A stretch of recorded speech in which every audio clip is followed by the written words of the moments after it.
Welcome to EconTalk, part of the Library of Economics and Liberty. I'm your host, Russ Roberts of George Mason University and Stanford University's Hoover Institution. Our website is econtalk.org, where you can subscribe, find other episodes, comment on this podcast, and find links and other information related to today's conversation. Our email address is mail@econtalk.org. We'd love to hear from you.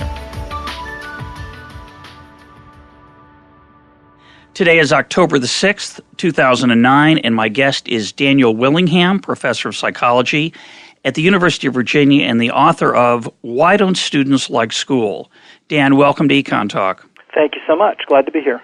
The title of your book is a little misleading. It is about why students don't like school, but it's also of interest to anyone who wants to understand how our brains process information, how we think, everything from the basic facts that we absorb to abstract reasoning. And it's made me think a lot as a teacher and, of course, as a student, which I hope I still am. You start with the claim that thinking is hard and the brain tries not to do it. Right. What do you mean? What I mean is that we normally think of humans as being terrific at thinking, and we sort of think of ourselves as the pinnacle of creation exactly because we're so good at abstract thought. And when you compare our abilities to other animals, there's no doubt we're very good at abstract thought. What I mean by we're not very good at thinking is when you compare thinking, abstract reasoning, high-level thought, dealing with novel problems, when you compare the mental processes that are involved in those tasks to other mental processes that our mind and brain handle, they're actually, those high-level processes are actually not all that effective. So I'm thinking about vision, for example. Vision is unbelievably reliable. When you walk into a room in less than 1 second, you have an appreciation of the objects in the room, their textures, their colors, their relative motion, and so forth. And you're almost never wrong, right? Compare that to the processes involved in thinking, where they're very slow. Right? It takes a long time to try and solve a problem. It doesn't happen in less than a second. They're unreliable. You may not even get to any solution, much less the right solution. And they're also effortful. Vision doesn't take any effort on your part at all, whereas thinking is difficult. People will say, after an hour of hard work on difficult problems, people say, I'm tired out. I was working hard on that. And so what I argue is that most of the time we will avoid thinking if we can, and the refuge we move to is memory. In our everyday lives, we're constantly encountering problems that if we wanted to, we could think about them in novel ways. And the example I give in the book, I think, is you go to the grocery store, and there you're confronted with 3 dozen different varieties of bread. 3 dozen is probably a low estimate. Yeah. Right? There's just, lots and lots of choices about what to get. So you could turn this into a really engaging mental problem and think, okay, I'm going to compare all these loaves of bread on price and on visual appeal and what I'm guessing they taste like and nutritional content and so on. But most of the time you don't do that. You just buy the bread that you usually buy. And what I argue in the book is that our day is full of situations like that where you could turn this into a problem. It really is a problem that you're confronted with. There's some mental work to be done, but most of the time we don't engage with it that way. Most of the time we just move to memory, and memory isn't as reliable as vision is. Most of us think we have a terrible memory. Actually, your memory is quite good when you look at it in that light. That you're constantly calling on it. So we think our memory's not that good, but our memory's actually pretty reliable, and it's certainly more reliable than high-level thinking is. Well, I found the insights into memory to be extremely interesting. One of them being what gets into our memory. So talk about that, because I think you make the observation that I think most of us believe, and you say it's wrong, that basically everything's in there if I could just tap into it. But in fact, our brains are very selective about what goes into short and long-term memory. That seems to be true. So this is the first thing that we have to make clear is that when you say something like, and as I do claim in the book, it's not the case. It's sort of a common myth that memory works like a video camera and everything is recorded in there. and the problem is you can't get to the right things. You can never prove that that's not true, right? Because it's really sort of proving a negative in it, right? And so we have to be clear about that. Is it operationally important, though? That's the question. Right, and most cognitive psychologists who study memory don't think that that's the case. They do think that memory is fairly selective about what ends up going in there. And the surprising thing is the selection process. That certainly when I was in school, I thought that what things go into my memory if I try and get them in there.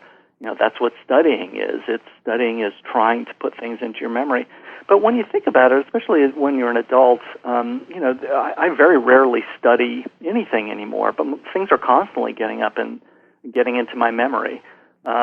Everything that I know about current events and, what my friends have been up to and movie plots that I've seen and so forth, all of that is stuff that just sort of happened to me, and some of it stuck with me, some of it didn't.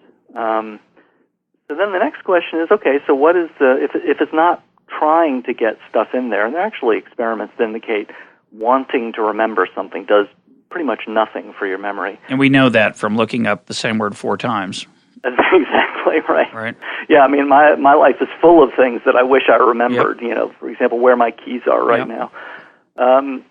So the principle seems to be the extent to which you think about things deeply and carefully, and especially connecting what it is you're thinking about now to things you already know about. That's very helpful for memory. Yeah, give an example of that, because I found that to be extremely, even that's a very simple observation. In fact, you kind of make light of it in the book. You say, we remember what we're thinking about, which seems like almost a tautology, yes. But it's not, and it has a lot of implications, again, for stuff as a student that you want to remember, and also especially as a teacher, the pitfalls of teaching. And one of the things that I found deeply depressing at times is when I'll run into a student years after they've had my class, and you ask them what they remember, and of course they sometimes they remember important stuff, but a lot of times they remember things that weren't important to you, but they were important to them, and you didn't realize it. And I started asking my students after class, what they got out of class, and it's often not what you thought you put in. Yeah, and there's all kinds of work on this, especially for college students. What college students remember from a single semester-long course that they had taken either a year ago or 5 years ago or whatever it is. And unfortunately, a lot of what they remember is jokes that you told, stories that you told. That time the projector fell off the podium and things like that. But people, they do remember the content as well, and people have studied that. The forgetting rate is a little depressing after a year. I forgot now. It's something like you remember about 50% of what you learned a year earlier or something like that. But it does take sustained work to affix something in memory so that you're really not going to lose it later. But getting back to the point that you asked about, this idea that we remember what we think about, it does. It sounds like an absolute throwaway when it's pointed out to you, but it's a fact that certainly most of my students hadn't considered and don't know. It's actually a little more complicated than I've made it out, because the interesting thing about your memory is that it not only, when you think about it, if you can't restore everything, your memory system lays its bets in a very intelligent way. Your memory system says, all right, whatever you're thinking about now is something you're likely going to need to think about later. So to the extent that you think about it longer and more carefully, the more likely it is that you're going to hold on to it. The second component of it, and the way I said it's slightly more complicated than I made out, is that it also is stored, the features that you were thinking about at the time. So an easy way to understand it, for starters, is just thinking about the meaning of something versus the sound of something versus what something looks like.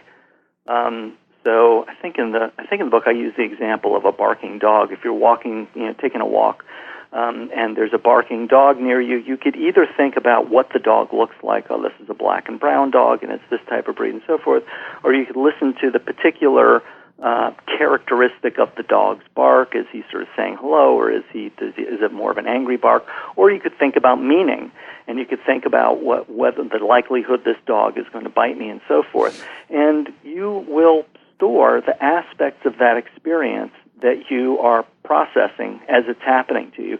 If you're thinking about what the dog looks like, that's the bit that you're most likely to remember. Now that implies, I don't remember you talking about this in the book, but that implies that you have some control about what you remember. So if you're not trying to remember anything about the dog and it just scares you because it sounded threatening, and someone later says, what color was it, you're less likely to remember.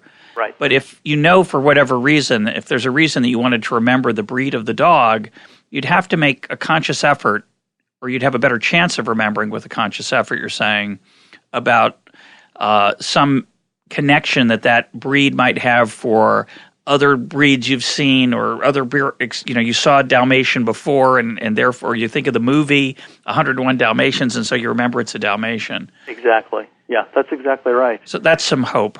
Absolutely. So when I say that wanting to remember things doesn't help, it can help indirectly, because it helps by encouraging you. If you know what to do, it encourages you to control your thoughts at that time, and such that they are most likely to help you remember something. The comparisons I'm talking about is situations where you tell people to process, in a laboratory, you tell people, okay, you're going to see words come up, and for each word I want you to, for example, think about how much you like the word, whether it's a pleasant word, makes you think of nice things, or an unpleasant word, and rate it from 1 to 7, 1 being, this is a terrible word, makes me think of terrible things, or 7, this is a marvelous word. And then half of the people, that's all you tell them to do, and the other half, you tell them to do the same thing, but then in addition you say, there's going to be a memory test coming up later for these words. And remarkably, the people who know there's a memory test coming up later don't do any better than the people who didn't know there was a memory test. And so what this tells us is that the desire to remember, and you can pay people and tell people in advance, I'm going to pay you for the more words you remember in the group that was warned about the memory test. Doesn't make any difference. Wanting to remember something doesn't mean very much. It's the processing that you do. It's thinking about the words, in this case, rating it for how much you like it, that determines the likelihood that you're going to remember it.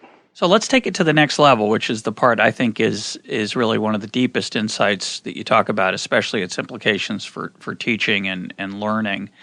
And that's the role that memory plays in abstract reasoning. Yeah. So you could think about, and you talk about mnemonics in your book, and I think people like this kind of thing. They like the idea that you go to a cocktail party and you want to remember somebody's name, and so you attach it to something else. There's a lot of tricks like that, and those are somewhat helpful for salespeople and other aspects of your life. It's good to remember something important like Ty Cobb's batting average is 367 lifetime, and I'm stuck with that one.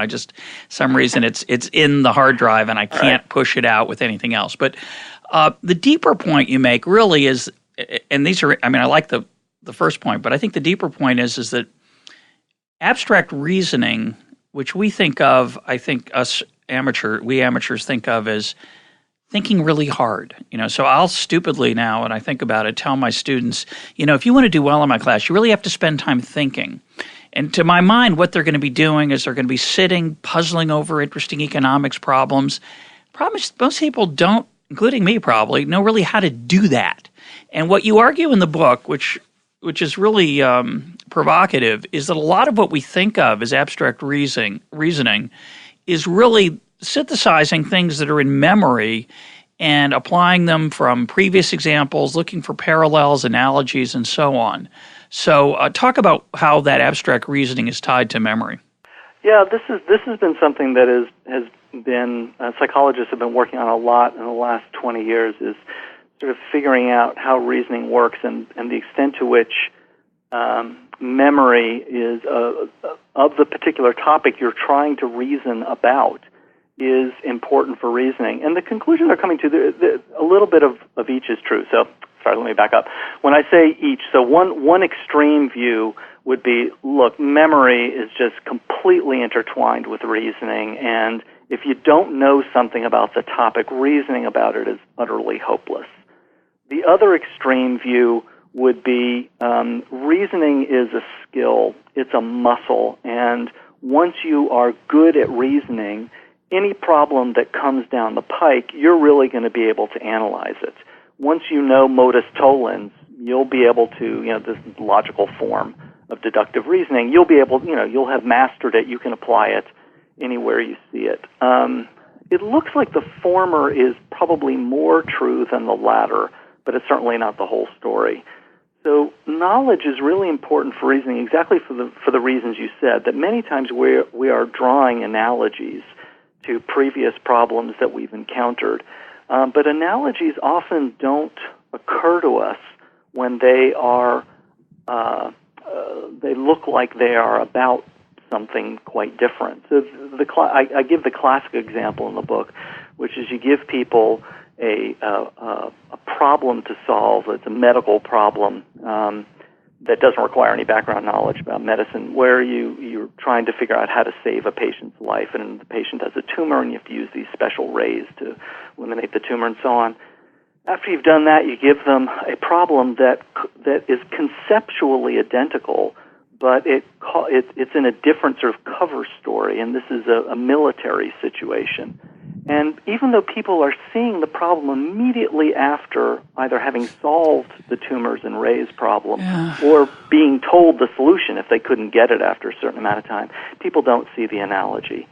That was a deeply depressing and again, insightful example for economics, because a lot of times in economics we're applying some principle. Incentives matter, price can adjust, and you shouldn't hold it constant.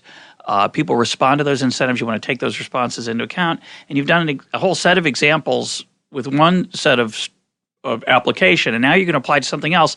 And sometimes the students just don't see that it's the same problem with different, as you call it, surface structure. Right. It's the same underlying structure, but the surface structure is different. So they say, well, I don't know anything about that. Right. I mean, anyone who's taught has observed this a number of times, that students have just finished solving a problem, and you just change things a little bit, give it a different cover story if it's a word problem, and they don't understand that it's the same. Now, you can get around that problem with enough experience. You do get around that problem. If that weren't the case, I mean, you wouldn't learn. Right, you'd really be in deep trouble with it. But after a certain period of time, their expertise does develop where the surface structure doesn't matter, and you understand how the parts of the problem relate, and you're able to see that deep structure. But there are other ways in which knowledge is very, very important when you're, especially in a school context where we frequently want to teach students how to reason. So scientific reasoning or historical analysis are two common examples. So in history, for example, as your kids are getting up into high school and you're really trying to teach them how historians think about problems, you might tell them sourcing is very, very important, and you need to think about the source of this document. Who wrote it? For what reason did they write it? Who was their audience? And so forth. Well, it's easy enough for a student to memorize that as this is something that I'm supposed to do when I'm confronted with a document. It's quite another matter to be able to actually do it, to actually be able to deploy that knowledge. So a student may, because they know they're supposed to do it, ask, okay, what's the source of this document? And they find out this is a letter written home by an American soldier to his brother, and it was written in 1917, and his brother lived in Arkansas. Well, that's fine, but now what do you do with that, right? Unless you know something about the history of World War I and possibly, is the fact that it was Arkansas relevant? Is that different than if they were the soldier were writing to New Jersey? All of this is background knowledge that's necessary to deploy this sort of thinking skill. Let's stick with that example for a minute, because I think it's such a fascinating example of the trade-off and connection between facts and reasoning.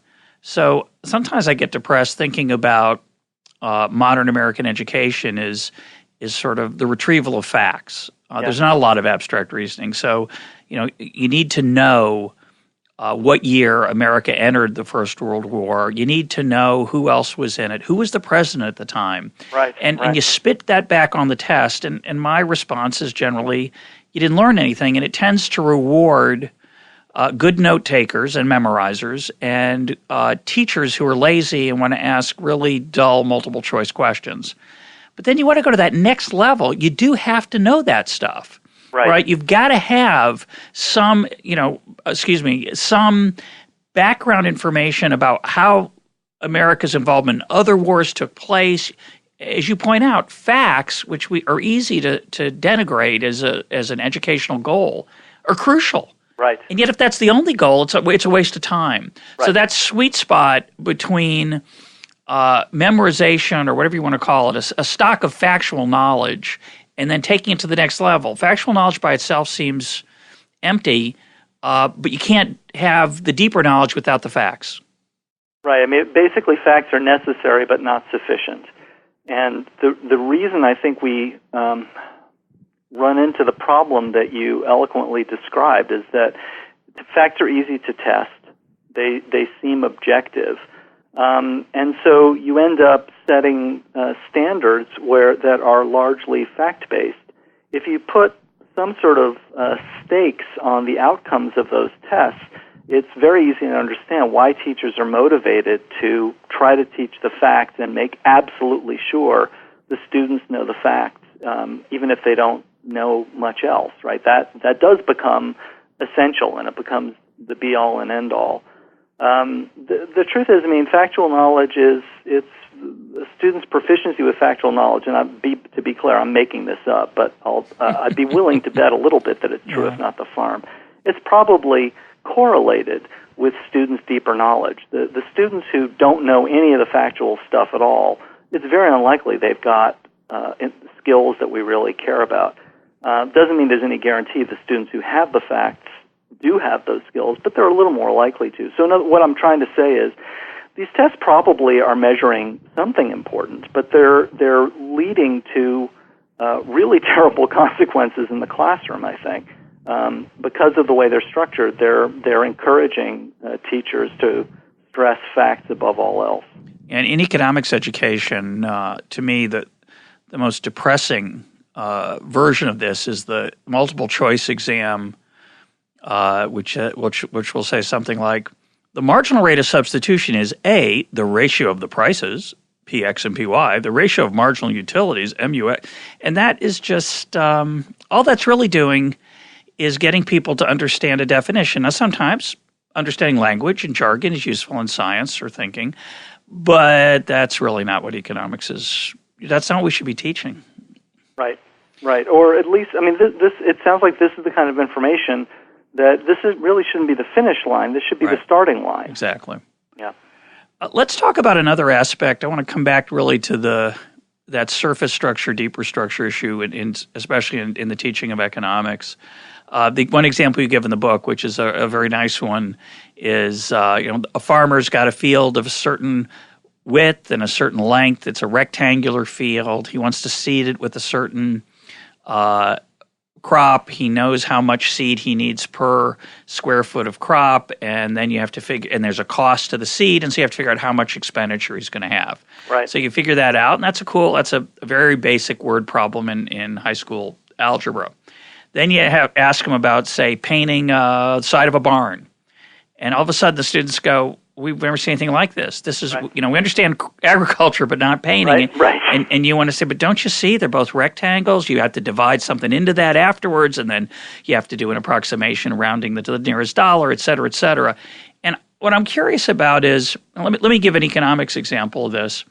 I have a problem I give my students. I'm going to throw it out there. I'm not going to answer it. I'll let the listeners chew on it for a few weeks maybe. I'll answer it in the comments of this podcast after you respond. But if you put a tax on coffee by the cup, which Seattle was thinking of doing, they ended up voting it down in a referendum. But for a while they were thinking about putting a 10-cent tax on every cup of coffee in the city of Seattle. And I like to think of a bigger number to make it more dramatic. So let's say it's a 50-cent tax. And I asked my students, what happens to the size of a cup of coffee if that tax passed?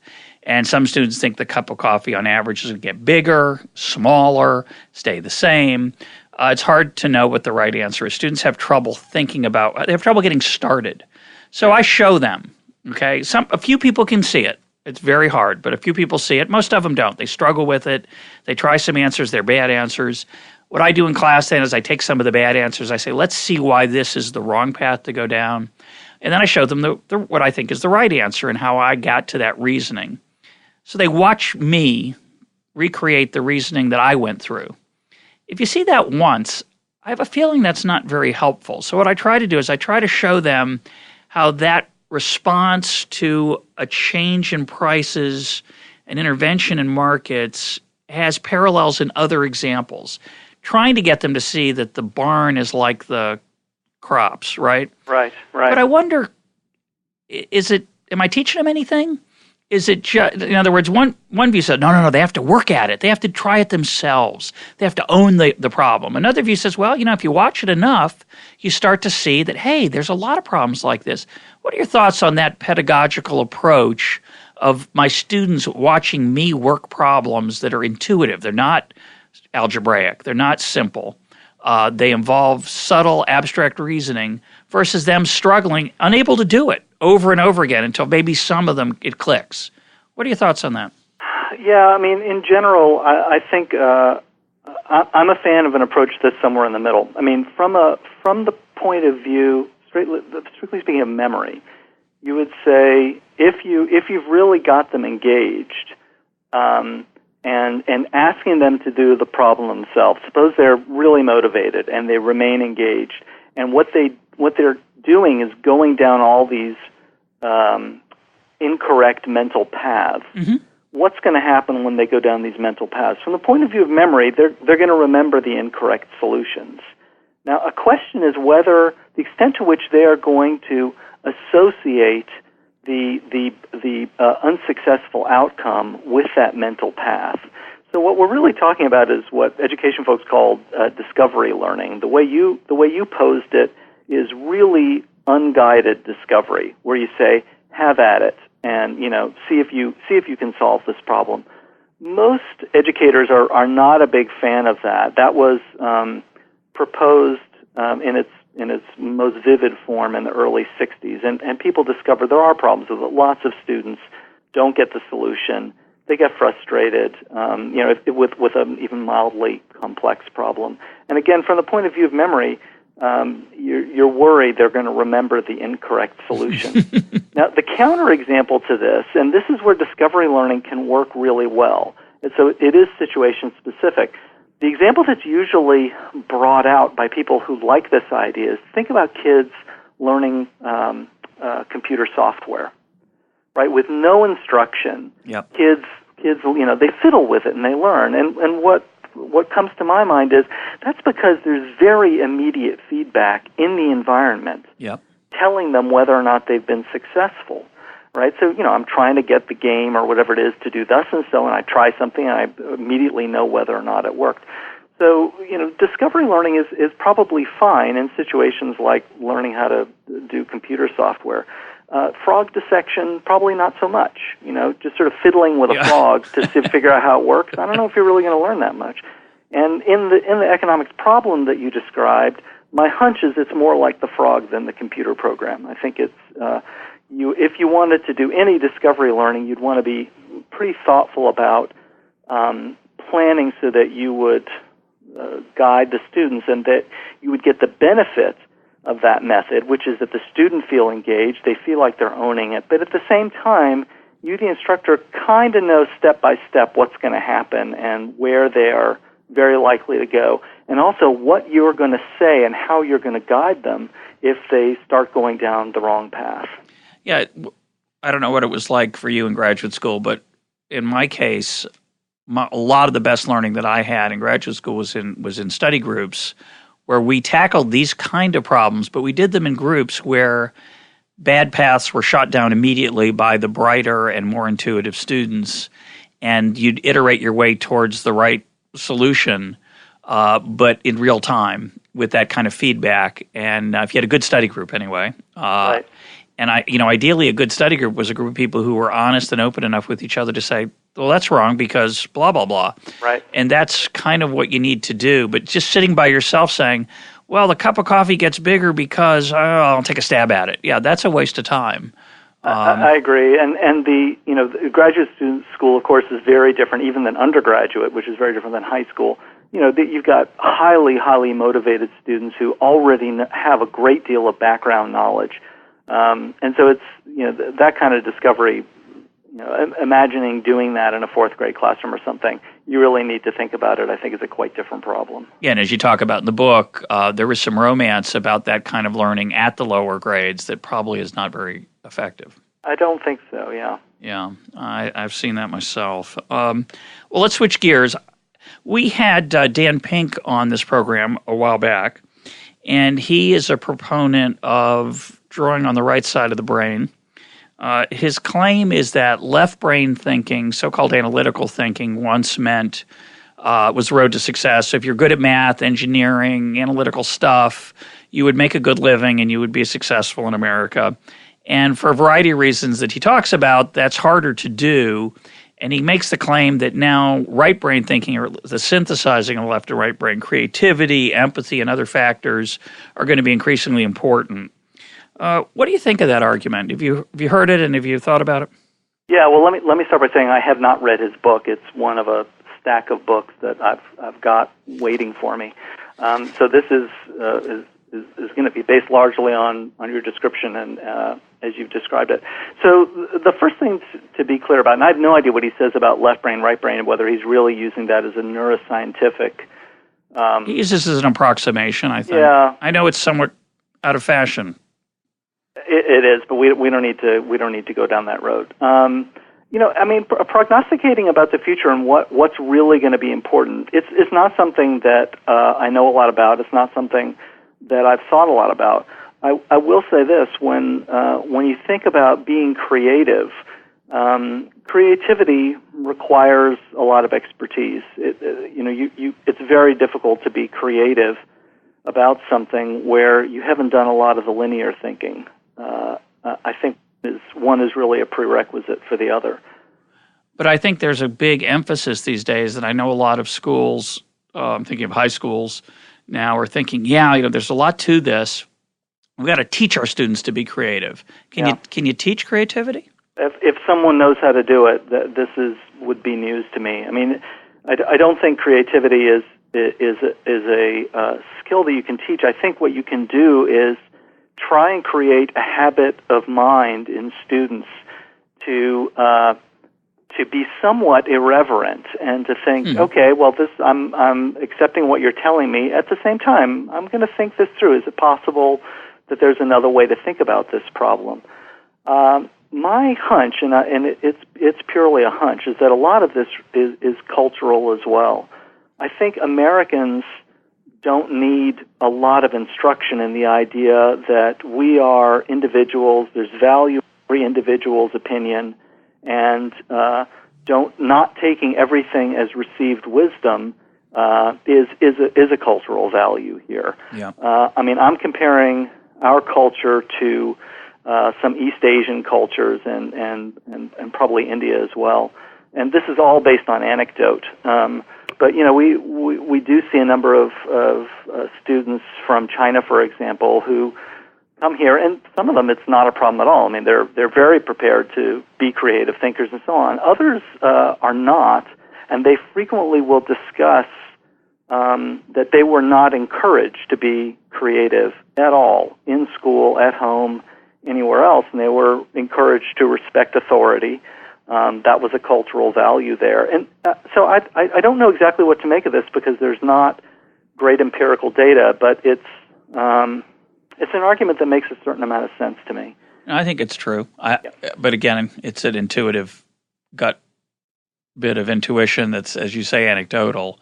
Right. Although I think you could flesh it out if you looked at innovation, although that's a lot of other things are going on at the same time alongside that innovation besides cultural values and how we feel about creativity. So it's maybe hard to disentangle. Honestly, I mean, it occurs to me, I'm talking about this as if there are no data.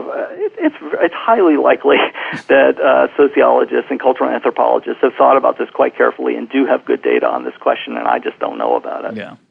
While you were talking about creativity, one phrase that jumped into my mind out of my memory bank was thinking outside the box. Yes. And that's a phrase you're somewhat critical of in the book, or at least the prerequisites for doing so. Remind me of what your insights were on that. Yeah, I'm trying to remember. Come on, it's on page 17. I'm sure it was awesome, whatever it was. I think actually I used the phrase thinking outside the box specifically when I was talking about applying problem-solving strategies when you would normally use memory, right? So, right. And as I mentioned this earlier when we were talking, saying that there are lots and lots of times that you are drawing on memory. I'm about to drive home in a couple of hours. I will draw on memory in that case. I could think outside the box, right? I could think, am I really picking the best route home? Is it the fastest in terms of traffic? Is it the greenest in terms of fuel economy and so forth? I'm highly unlikely to do that, right? I could think outside the box, but this is what I was arguing, is that most of the time when people say you need to think outside the box, what they're saying is you are relying on your memory of either what you have done or what others have done, and you need to consider the problem afresh. So I don't think I was critical of it, or I didn't mean to be. But I was just saying, you can't think outside the box all the time. It's exhausting. I think that's really important. I wanted to talk about that actually because I think it's a big issue in curriculum design and in K through 12 education. Right? There's a big emphasis on thinking outside the box, and again, trying to teach creativity, which of course is a wonderful thing. Creativity is great. But I think it was Alfred North Whitehead who said that civilization advances, I'm paraphrasing here, by maximizing the amount of stuff we don't have to think about. Exactly. So while, it's true, you're right. I could sit and start wondering, is this the absolute best way to get home? Am I going a little too fast? Maybe I should move over a lane now. And most of the time we don't do any of that thinking. Instead, our mind's free to wander, and we think about our relationships, our friends, what we're going to do tonight. And sometimes we're thinking about what caused the financial crisis. I am doing a lot of that lately. Right. So that's very productive, not to think outside the box while I'm going home, so I can think outside the box somewhere else. So, absolutely. Yeah, you're exactly right. I had a friend in graduate school who used to come up to me and give me what he called shave time problems. And by that he meant when you shave, you're not thinking about anything else. You're probably just daydreaming. So here's an important problem for you to think about, right? And of course, when I first started shaving, I did have to think about shaving, right? At risk of life and limb otherwise. So I think you're exactly right. This is what practice does for us. It takes things that we used to have to use our mental energy for, working memory and attention and so forth, and it ensures that we don't have to use the energy for that and leaves us free to do other things. And I think you said it very articulately. If you try and reconsider those things all the time, you could be wasting time that could otherwise be better spent. Well, naturally, there's a balance, right? Because it could be that you're automatically doing something in a way that's stupid. A really dumb way to do it, right? So what we would love is a reliable guide to know whether this is something I can safely do, I've always done, this is something I should reconsider. And if that exists, I'd love to know about it. Well, to quote a song, that's what friends are for. I mean, I think, and I like to think that's what markets are for. I mean, we make lots of mistakes in life. Sometimes markets and prices tell us you're buying a product that's too expensive. There are lots of alternatives, and when it's true, you buy the same bread every week, but every once in a while there's a special or somebody lets you have a free sample, and you realize, hey, I like rye bread better than whole wheat, and you get out of a habit. Right. And similarly, your friend says, how'd you get home today? And you tell him, you say, well, don't you know you should take 66? It's better. Right. So, I think, as you say, I think we get into habits, but our social interactions through either our market transactions or our social relationships curb those. Nicely put, yeah. I want to take the example, though, of this thinking outside the box process idea down to a smaller level. When we think about, say, math education, I've noticed there's a trend toward understanding the process so that, this idea that, coming back to earlier discussion, facts are overrated. You can always look up facts. You can always find, now especially, the internet's so great. You have a calculator for math multiplication, long division. We don't really need to teach our students that because it's better to know the process so you can that way you can always figure it out again on your own if you need to. Right. And yet I think that's gone a little far. Do you agree? In some ways I do, and in other ways I'm not sure it has. So let me say a couple things. First, the National Math Panel wrote this report at the request of President Bush.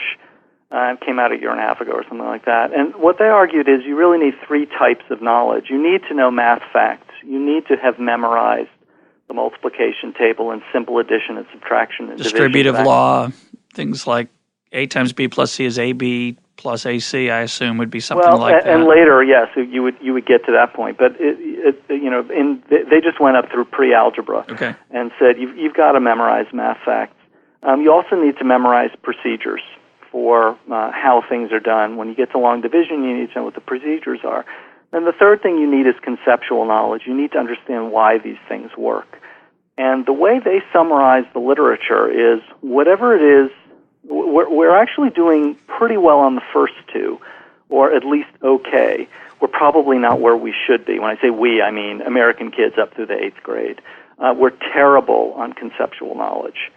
Elementary school kids are spending a fair amount of time on math facts and procedures, and so they're fairly competent. And in fact, when you look at international comparisons of U.S. kids to other industrialized countries, the younger kids are, the better they do. And I think that's because factual knowledge and sort of pretty mechanical application of procedures will still take you pretty far on those tests. On international comparisons where kids really U.S. kids really start to look bad compared to their international peers is in high school and beyond.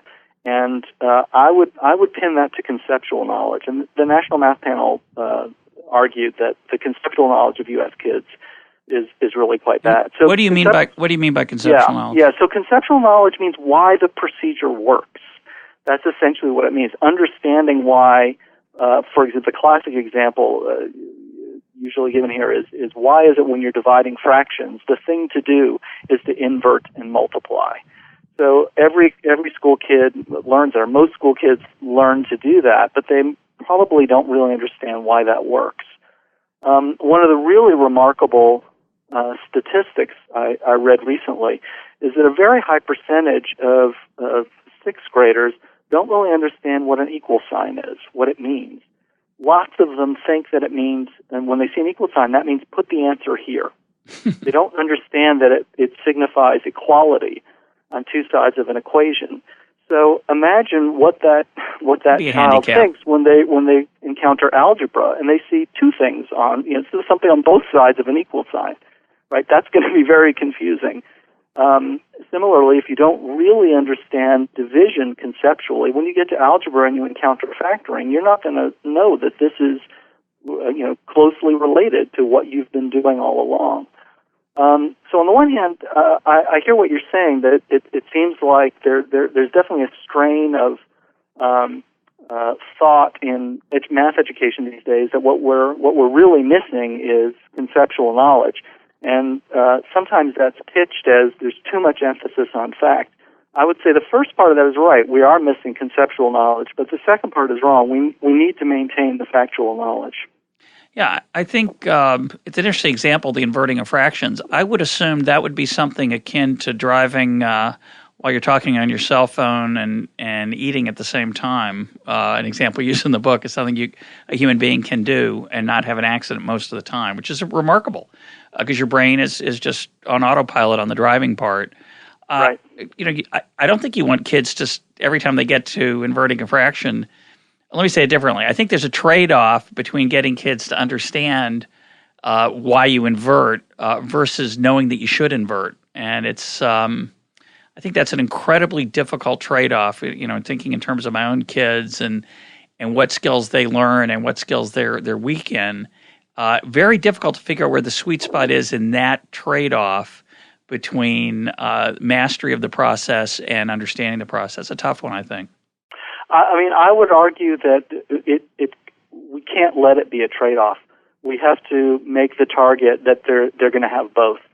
Because I think the really tough thing about conceptual knowledge, we always think about that math is sort of hierarchical and one skill builds on the next skill. I think that's really true at the conceptual level. If you don't really understand the number line, very early on, you don't get this concept of how the number line works, and then getting to the next conceptual level is really, really difficult. And what you as a student are going to do at that point is you're going to memorize procedures. And you'll essentially never catch up. You switch off. Concept. Yeah, you switch off the real thinking part, which is right. And I mean, that's a recipe for getting kids to hate math. Yeah. Right? Is just say, here, I don't, I know you don't understand it. Don't worry about it. When you're confronted with this type of problem, this is what you do. Of course, the flip side of that is this idea that, the right answer is not really important. It's understanding the fundamentals. And I think we've maybe gone too far occasionally in that direction. I'm not sure about this. I mean, I hear those arguments as well. And I think these are not really embraced by very many teachers. Of course, there are 3 million teachers in this country. There's a big diversity of opinion. I mean, the teachers that I run into are usually pretty level-headed about this stuff, and they know the theories, and they kind of pick and choose from theories. And when you get to stuff that's pretty far out there on a limb, like the right answer just doesn't matter at all, it's hard to find teachers who are really big supporters of those views, in my experience. But there is this push toward approximation, which is a wonderful skill, right? Right. I've seen it, in my kids' education. And as an adult, as an economist, it's extremely useful to do what we'd call a back-of-the-envelope calculation. I do these all the time to get a rough idea of how many mortgages are there in the United States, or what's the wealth of the United States in the housing stock. Issues like this, it's useful to be able to do that quickly without having to look it up. Again, even though the Internet's available, those kind of questions can take a while. And or the one I've been thinking about lately is, how big might the ultimate cost of the crisis be in terms of bailouts and rescues, and what is that going to translate into per household as a transfer from the average American to some of the richest people on Wall Street, which really depresses me. Yes. So that kind of back-of-the-hand thing is useful, right? You don't want to do a precise calculation like that, but you do want to learn how to do precise calculations. That's all. Right. No argument. No argument from me. Well, let me ask a related question. One thing I've been fascinated by, and we've talked a great deal in this program in other contexts, is the use of statistical analysis to bolster a viewpoint. And I assume there's a great deal of empirical work in education, not neuroscience research, but I'm talking now about, say, efficacy of a particular technique. And as an economist, I know how a particular curriculum, I know how difficult it is to really measure those things precisely, and not precisely, even correctly, vaguely, approximately. And I assume there's some axes being ground by people who are pushing an agenda of a particular educational theory or philosophy. I'm curious what your perception is of the empirical work in education like that, and whether you think your kind of insights from neuroscience are making it into curriculum design and education schools at the most basic level. Well, I'm a relative. I mean, in my own case, I have no idea whether I'm being heard in schools of education and curriculum designers and so forth. I mean, I do hear from some people who view what I'm doing positively. I'm not writing for the academy. I'm writing for teachers. And that, coupled with the fact that I'm a relative newcomer, leads me to suspect I'm probably not having a huge impact within the academy. Going back to the earlier part of your question, what's the status of empirical research in education? Education has a very bad reputation in colleges of arts and sciences, and I'm in a college of arts and science, and so. I mean, you don't have to be in a college of arts and science. You just need to be at a university to know that schools of education have a really bad reputation for research. I think it's really undeserved. I think there's a lot of absolutely top-notch research that gets done in schools of education. Whether it's really heard is another question, and this is a problem that I've been thinking about the last couple of years. I mean, I think it's the difficulty in getting that research heard is a function of the way ed schools are are staffed.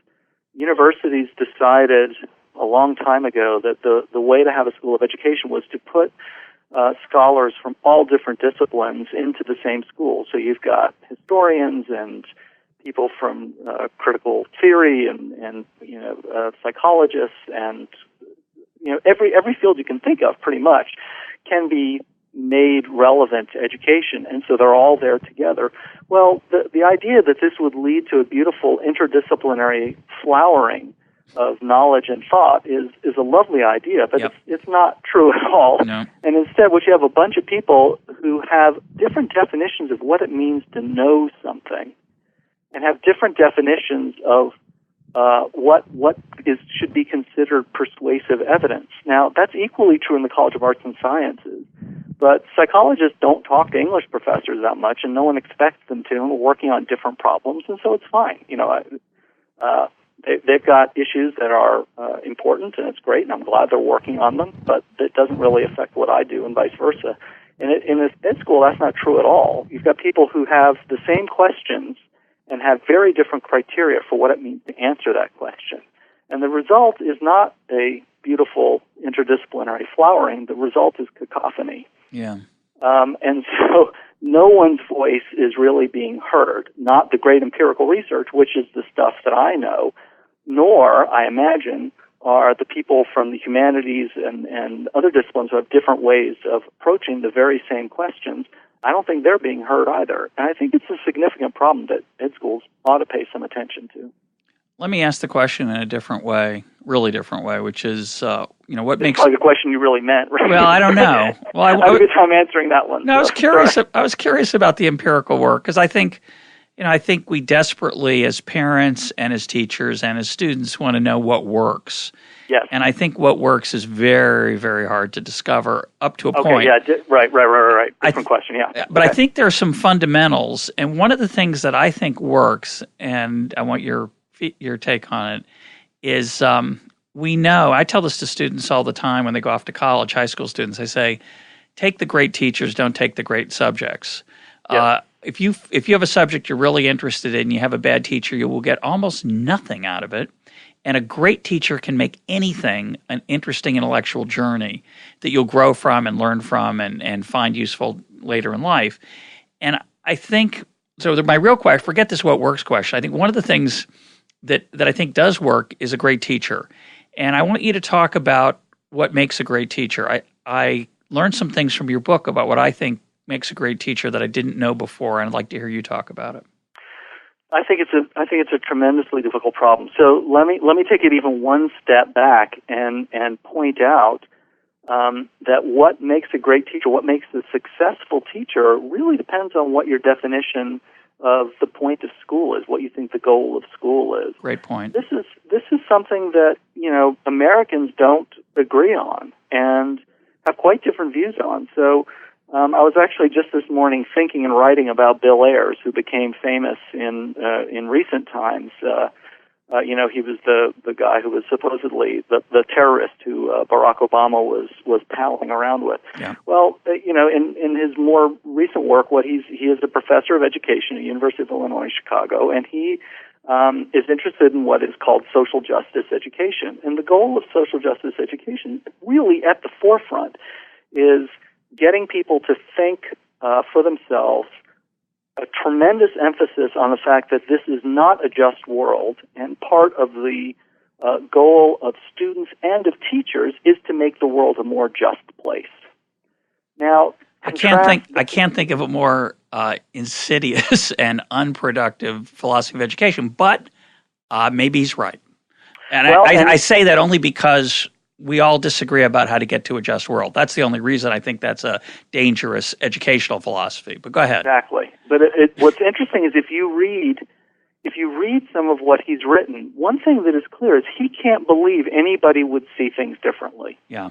He really is so, believes in this so passionately. He thinks, isn't it self-evident? This is what, you and I may disagree about methods, but surely we all agree that that's the goal of education. Now, contrast that with the Partnership for 21st Century Skills, which is an outfit in the Southwest which is trying to serve as a catalyst between business interests and government and schools. And they now have 13 states that have signed on to the Partnership for 21st Century Skills goals. And what that's actually a quite serious commitment, because it means that you're going to rewrite your standards. It means you're going to do professional development for teachers for those standards. It means you're going to redo your assessments. The quite explicit goals of 21st Century Partnership for 21st Century Skills is all about that education is for making sure that you can get a job. It's for that students should be able to, get a job when they finish, and we need to look forward to what the new economy is going to look like. I'm 0 for 2 so far now. That's social justice and trade schools. And we don't even need to talk about this, right? My about which one, how good those ideas are. My point is, this is not a conversation that's being had in any state that I know of, right? And this. Let's not forget, this is not a federal matter. This is education is a statewide matter. Every state runs its own show. But no one's talking about what the goals of education ought to be. So when we talk about what constitutes a good teacher, all of us have sort of an intuitive sense of what a good teacher is. But defining it independent of the goals is really is impossible. Now, that said, almost anybody would say a teacher that the students enjoy learning from and where they actually learn something, we could start there. Yep. Right? And that I think everybody would be pretty happy. So, what I said before, I think is true, but let's, you have to start somewhere, right? You'll never do anything if you say, oh my God, we have all these definitional problems, we can't do anything. So let's use that as our definition of a good teacher. I was going to use a different dichotomy. I thought you were going to say, if you'd asked me, I would have said, when you say people have different goals, I think there are a lot of people who want it comes back to the title of your book. I think there are a lot of people who want their kids to, quote, like school. Right. And a lot of popular teachers are entertaining but not terribly informative. Nothing drives me. The two things that drive me crazy are the people say, she's a great teacher because her class is so much fun. Right. Well, it's easy to make class fun. The challenge is to make it fun and educational. The second one I hate is, he really knows his stuff, but he just can't communicate it. He can't come down to our level. And I always want to say, maybe he doesn't know his stuff. You think that because he's so complicated and convoluted that he must be a genius. There is an alternative theory. Perhaps more parsimonious explanation here. And for me, and I'm thinking now more about high school and grade school than college, though it applies in college. For me, it's the popular teachers in high school and in grade school are often not the best teachers. Yeah. They can be, right? The best teachers are the ones who are popular and who transform their kids in all kinds of interesting and wonderful ways and get them excited. But let's talk about those kind of teachers. And the reason I mention it is because you suggest in the book that the teacher-student relationship counts for a lot in and of itself. And that's my experience as well, both as a parent, as a teacher, and a student, that a lot of the best learning takes place when we respect those teachers. And we want to earn their respect. Yes, absolutely. There are pretty good data on that, especially for the early grades, that the relationship with the student is tremendously important in the early grades. As you get older and you're a little more resourceful in dealing with someone who you don't really like that much, you don't get along with, you've got more, a kid who's in ninth grade will have more strategies to sort of get past the fact that they don't like the teacher. And still manage to learn something from them if they're well organized and sort of pedagogically effective. That's very, very difficult for a first grader. If a first grader is fearful of a teacher or doesn't like the teacher for some other reason, that's going to be really, that's almost a deal breaker, I think, for that student. But these two dimensions that we're alluding to, that the teacher needs to be well organized and know his or her stuff, but at the same time be approachable. They're pretty reasonable data. The best data really are actually from college students, showing that when you talk to undergraduates about what they thought of individual professors, it really boils down to those two dimensions. If you just ask the students two questions Did they seem like a nice person? And did they come to class well organized? You're 80% of the way done towards knowing what that student thought of that professor. Well, the thing I also always think about, maybe it's just because it's convenient for my worldview, is passion. I'm very passionate about economics. I like to think that it counts for a lot in my success or lack of it as a teacher. And maybe that's just comforting me because I'm passionate. I don't know. Do we know anything about that? No, I think you're absolutely right. And I mentioned these two dimensions. I don't know which one it loads on. But I know there are also data on that. I was actually really surprised initially when I first started teaching. I thought, why is enthusiasm in the classroom is the way it's usually described? And then when you think about it, if the professor seems bored by what he or she's talking about, why in the world would you be interested, right? So it does make sense when you think about it. When I used to teach principles of economics at UCLA, I had about 500 students in my class. No, 390, I think it was, about 390. And it was a big room, and I never used a microphone. Yep. I felt if I used a microphone, I'd lose them. And if I wasn't going to use a microphone, I had to really emote. I had to show. I had to really be pumped up because otherwise I wouldn't be able to reach them. Right. We're almost out of time. Let me close with an open-ended question. If you could change one thing or two things about education in America based on your insights from neuroscience, what would they be? Well, they wouldn't be based on insights from neuroscience. I think that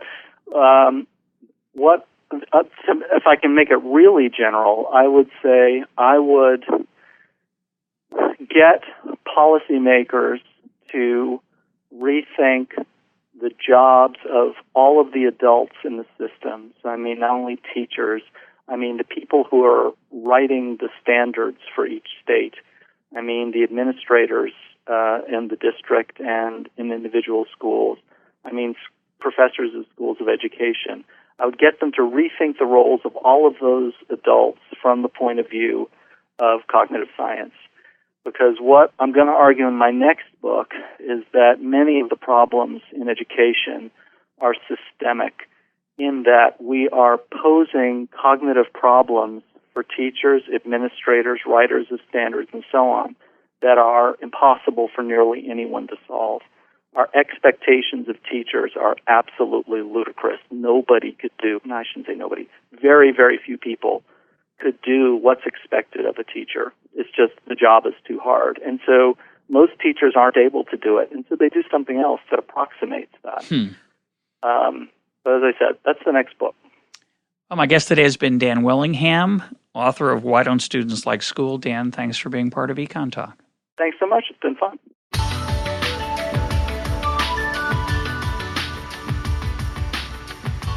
This is EconTalk, part of the Library of Economics and Liberty. For more EconTalk, go to econtalk.org, where you can also comment on today's podcast and find links and readings related to today's conversation. The sound engineer for EconTalk is Rich Goyette. I'm your host, Russ Roberts. Thanks for listening. Talk to you on Monday.